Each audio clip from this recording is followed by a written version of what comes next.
Hello and welcome to Pitch Football. My name is Jonny, usually from Championship Chatter. This is your first of many Championship pre-season specials. Today we will be focusing on Luton Town. We are pleased to be joined by Billy Mully. How you doing? Nice to get on this and talk Luton ahead of another really exciting season, we hope. And we're also joined by Kevin Harper. How are you? All good? Yeah, all brilliant, mate. Thank you. We'll start off with Kev. You're from the Supporters Trust at Luton. Yep. And Billy, you run one of the standout Luton podcasts. Well, yeah, I'm glad that we're considered that. Yeah, Oak Road Hatter, which he's gone from strength to strength this year, which is it's been a really good few couple of years now for us. Not only helpful for your podcast, but helpful for you both as fans in general, is the amazing season Luton had. I mean, I said from day one, knowing that you were going to be in the mix, if my team didn't go into it, and knowing Sheffield United's records in the playoffs, we were never going up anyway. I wanted it to be Luton. So I were obviously not as disappointed as you two were, but disappointed all the same. How do you top that? How do you top that season? Is it by going up, or is it going to be a slower one this season?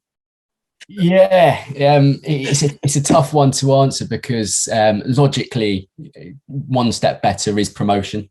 But I do feel that last year we sort of played a more direct style of football. We played five at the back, which became a very consistent theme of the year. But I think this year we could see a few changes. We could go a bit more possession based. We could go a little bit a sort of stylistic change, I can imagine, especially with Cal Naismith now departing. That sort of one big hurdle that we're going to have to get over, whether that's replacing him directly or whether that's a change of formation or a change of the system. I think that remains to be seen. But yeah, a big stumbling block early on. But you know, Nathan Jones, if he does improve our position on the table again, that'll be 7 successive years of doing exactly that. So it's you can't help but be excited for the new campaign, especially under Nathan Jones. But at the same time, I think we've set ourselves quite high standards, which I imagine will be quite hard to top after the season we've just had. Moving to yourself, Kevin, we've all spoke about how good a job Nathan Jones has done. He's got to have a statue built outside Kenilworth Road eventually, if they can find room between gardens. But looking at the season ahead, has Nathan Jones got it in it to give you some more magic, do you think? Well, hopefully by the time that statue's built, we're at a new ground at Power Court. But, I mean, that's by the by. I think he has. I don't think he's a guy who stands still. He's a guy who always looks to evolve, whether that's with the personnel on the pitch, the formations that he plays, the people that he brings in the back room. There's everything. It always improves, you know, even the training facilities. This is a club that doesn't stand still. As Billy said, we've now obviously set ourselves a multiple high platform to go again. But, you know, when we recruit young, hungry players and that they can mould and that they can improve. And, you know, you look back at last summer, some of the players that came in who've played their first season of Championship football. You know, Alan Campbell was a revelation, could improve again. Reece Burke, a revelation, could improve again. There's 2 or 3 others. Amari Bell, fantastic at left back. So there is natural improvement in that side. And then, of course, he's going to bring in more replacements or strengthening the squad. It's possible. It's a tough ask. But, I mean, I thought finishing in the top 6 was a tough ask last season. And we looked like we were going to get there from a mile out, didn't we? So, you know, I wouldn't be at all surprised if we do improve again. You mentioned there about moving to a new stadium. I'm one of them fans. I don't care what any Arsenal or whatever fans think. Once you move from Kenilworth Road, I'm going to be good because I love that away end. But look, obviously, you said you're looking towards the future. Billy, you mentioned Naismith's gone. Who do you get in to replace a player like that who's been pivotal for you? It's very, very difficult because, as you say, it might sort of be the catalyst for changing formation. I still sort of under the impression that 5 at the back last season wasn't really on Jones's mind. It was something that suited us at the time, and then we saw success, and naturally our central defensive players shone more, so it was sort of made it natural to go to that 5 at the back system. And with Cal Naismith as well, a real good ball progressor, somebody that steps into the midfield and can start attacks, got sort of range of passing as well. So it's interesting to see if we do go for a natural sort of left centre back, or we do change position. So someone like Yohan Barbe, offers, I guess, a similar kind of service to what Naismith provided. Akinfemiwa, who obviously came through the Luton Academy as well, somebody that represents at the moment lower league signing. Although he is at Norwich, he spent the season on loan with Charlton. He's somebody that again could fill in that role. I think there's definitely options out there, but at the same time, you sort of look at our central defensive options. Without that sort of natural left footer, I guess Dan Potts could perhaps be brought into that. But there's, as Kev said there, we've got Reece Burke, we've got Tom Lockyer, we've got Peter Kioso, who's rapidly improving as a central defender. So looking at our options, it does seem we are well stocked in that area. It's just if we do want this sort of progressive nature of a centre back with a left foot, I'm sure the recruitment team will be working more than most at the moment, because they tend to do a very, very good job, and I think that's why us Luton fans don't really panic during these transfer windows, because they always seem to deliver. For yourself, Kevin, if there's one player out there who you've looked at through other teams who you think he'd be available, he'd do a job in this team, whether it's somebody else who struggled last season in the Championship in a struggling team, or a player that you think might be on the move and you could attract him, but who would you go for? Who would you pick out that at?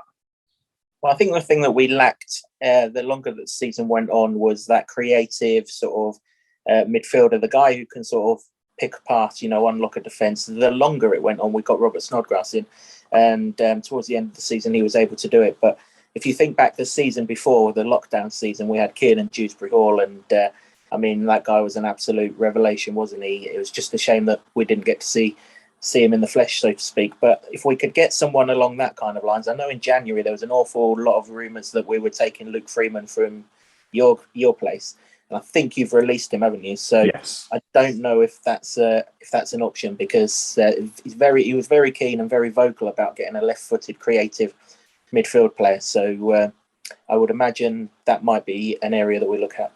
I mean, you could do worse than Freeman. He didn't hit the ground running with us. He had a bit of a tough time of it. And the same when he went to Millwall. I think he was just a bit burnt out from being underutilised. Maybe after a good pre-season in a team with a good work ethic like yourself, he could be that player that you are screaming out for. Another man that's been mentioned, obviously the striker at Crystal Palace. I'm going to butcher his name now, so bear with me. It's either Luke Plange or Plange or however they want to pronounce it. Would either of you be happy with that? Yeah. I think first of all, it's with the loan market. Jones has sort of a reluctance to go into the loan market. I think given the void that they eventually leave, and they can progress you to this level when they leave, and it's hard to fill. So I do get it from that perspective, but I don't think that means we shut off the possibility of bringing in a player that will sort of temporarily get us to a level that we want. It's probably not the most ideal situation, but at the same time, it's sort of a realistic option. It's a rapidly improving option as well in Luke Plange. Done a really good job with Derby, earned his move to Crystal Palace.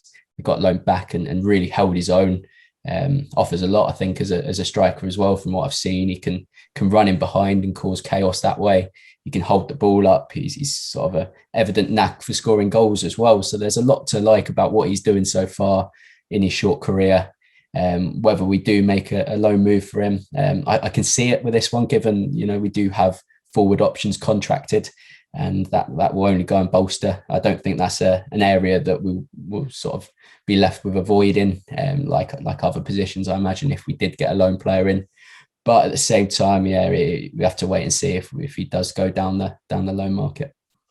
As Billy mentioned, Kevin, Jones might be a bit hesitant to go in the loan market, because he said it can leave huge gaps. Being a Sheffield United fan, I can hold my hands up and say that is definitely the case sometimes. Dean Henderson, 2 brilliant seasons with us.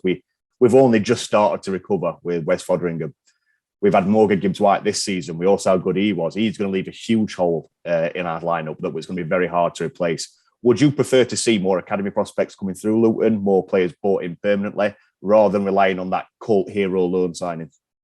Yeah, I think so. If you look back the season, as I just mentioned, the season before, Kiernan Dewsbury Hall left a massive hole at the club. And I think when we signed him, I think there was a kind of hope that we might actually get him permanently. But the problem is, if a loan signing is that good, then their parent club's just not, they're going to take them back, aren't they? So it's almost counterproductive them having such a great season. You almost want them to have a kind of half and half season, where they do enough just to be good for your club, but not enough to sort of notice the other club. No, I think the odd loan to sprinkle the squad, I don't see a problem with that. Like Billy said, as long as you've got backups, that if the guy's suddenly recalled at the last minute, because under Jones we've had an awful lot of loans, haven't we, that have been recalled in the last minute, and there's no sort of backup, and it's unlucky, and they plan well and things, but football changes very, very quickly, doesn't it? I wouldn't be surprised if a goalkeeper comes in on loan though, because we've got quite a few problems with goalkeepers. Obviously, last season we was emergency loans for the last 6 or 7 weeks, and Shazy's not going to be fit until the new year at the earliest, I believe. So I would imagine 2 goalkeepers will come in, and perhaps one of them on loan until Shazy's fit and firing again. Look, looking at the club as a whole, you both mentioned the club's not standing still; it's moving forward. How is that trust with the board, the owners, and the players? Is it a good relationship between everybody concerned, do you think? And I'll start with Kevin on that one. Yeah, absolutely. I've been supporting Luton for more than 30 years. I don't ever recall it being as tight as it is. The players, the supporters, the board, the management team, everyone, they feel a part of it. I think it's fair to say, obviously the atmosphere that we create at Kenilworth Road is clearly an advantage to the players when they play there. They enjoy that. They enjoy the huge support that we take away from home, and in turn, you look at you look higher up the board.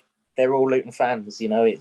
Everyone, every decision that's made is done for the good of Luton Town. And having had some dodgy owners in the past, which is why the Supporters Trust was originally formed, it's a godsend to have these guys.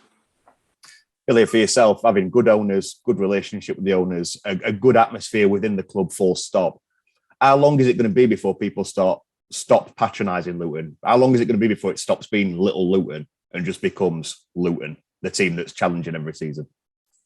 I think naturally, given the fact that we did go down to the National League, I think that will naturally create this sort of image that Luton are not a big club. But, before my years of going to Luton Town, firmly established at sort of the top 2 flights, a lot of years in the top flight as well. So, I think it's once the new generation come through and start to understand and start to see Luton established in the Championship, which again, I still go into every season just hoping to avoid relegation. I think that's a pessimistic kind of stance on things. But me and you would get on brilliantly.